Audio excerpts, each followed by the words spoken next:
Assalamualaikum warahmatullahi wabarakatuh. Perkenalkan, nama saya Nazwa Aulia Rizya Putri dari kelas 12 MIPA 1.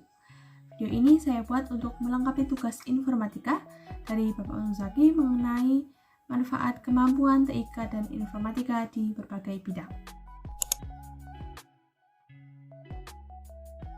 Dalam kehidupan sekarang ini, kita tidak bisa terlepas dari dampak TIK dan informatika. Di lingkungan rumah, sekolah, atau tempat kerja, banyak ditemukan perangkat yang memanfaatkan TIK dan informatika. Kita bisa perhatikan, hampir setiap orang memegang handphone. Bahkan, banyak yang memiliki lebih dari satu handphone. Semua aspek kehidupan kita tidak terlepas dari dampak TIK dan informatika, seperti di bidang pemerintahan, perbankan, transportasi, pendidikan, komunikasi, kesehatan, pertanian, perdagangan, industri dan manufaktur, dan yang terakhir adalah teknik dan teknologi. Dan dalam video ini, kita akan membahas tentang manfaat kemampuan TIK dan informatika di bidang transportasi. Yang pertama adalah transportasi darat. Penggunaan lampu lalu lintas atau traffic light. Contoh dari penerapan TIK dan informatika adalah penggunaan sistem komputer dalam pengaturan lampu lalu lintas. Lampu lalu lintas menggunakan basis Automatic Traffic Light Control System atau ATCS. Sistem ini yang menentukan berapa lama waktu masing-masing lampu menyala. Berapa lamanya akan ditentukan pada volume kendaraan yang terjadi di hadapan lampu lalu lintas tersebut. Nah, untuk melihat kondisi atau volume kendaraan itu, lampu lalu lintas dilengkapi dengan bantuan kamera berbasis microcontroller. Hasil tangkapan kamera itu nantinya akan diolah oleh komputer. Lalu komputer akan menghitung berapa presentasi kepadatan yang terjadi di jalan raya saat itu. Nantinya komputer akan menentukan berapa lama lampu warna hijau mesti menyala di suatu jalan raya. Setelah itu, lampu lalu lintas akan mengalami pergantian nyala sesuai dengan waktu yang ditentukan komputer, dimulai dari lampu warna hijau, kuning, dan diakhiri lampu warna merah. Yang kedua, penentuan jalur kereta. Pengaturan lalu lintas kereta menggunakan sistem komputer untuk menentukan jalur kereta yang harus dilalui.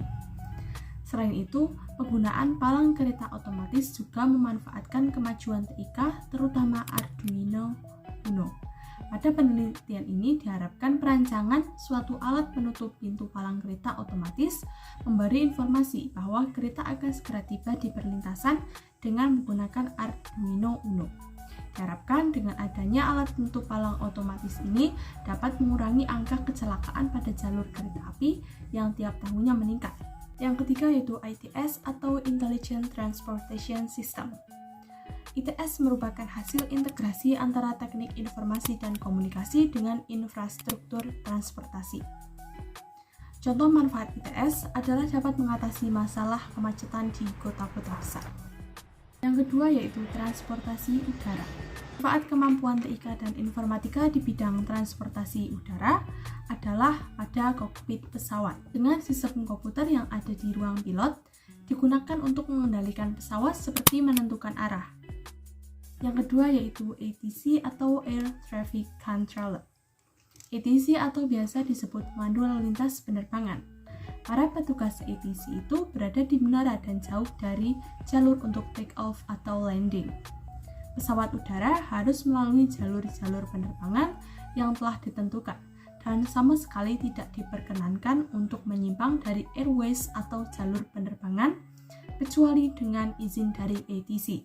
Ada alat bantu navigasi di darat dan peralatan navigasi di pesawat yang dapat dijadikan panduan agar pesawat berada pada jalur yang benar. ATC mengawasinya antara lain dengan radio komunikasi antara pengawas penerbangan dengan pilot atau penerbang dan dibantu juga dengan menggunakan radar. Sudah jelas sekali kan bahwa ATC ini menggunakan kemampuan TIK dan informatika. Yang ketiga yaitu transportasi laut. Contohnya yaitu pada kokpit kapal. Pada kapal yang dikendalikan oleh mesin, yang mana mesin tersebut menggunakan sistem komputer. Yang kedua yaitu sistem navigasi kapal. Pada sistem navigasi yang digunakan di dalam kapal, berguna untuk membantu mengarahkan jalannya kapal saat di tengah lautan.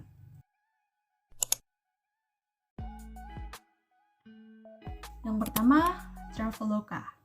Kita bisa memesan tiket online lewat Traveloka tanpa harus ke bandara. Selain itu, kita juga bisa mengecek status penerbangan pada hari itu. Yang kedua yaitu Gojek. Gojek adalah perusahaan asal Indonesia yang melayani layanan ojek di mana saja dan untuk siapa saja yang membutuhkan secara online. Gojek juga melayani pengiriman barang, pesan dan antar makanan, berbelanja, dan masih banyak lagi. Jenis pelayanan di Gojek ada banyak sekali ya. Contohnya GoSend, GoFood, GoRide, GoMart, GoShop, GoMed, dan GoBusway. Yang ketiga yaitu Grab.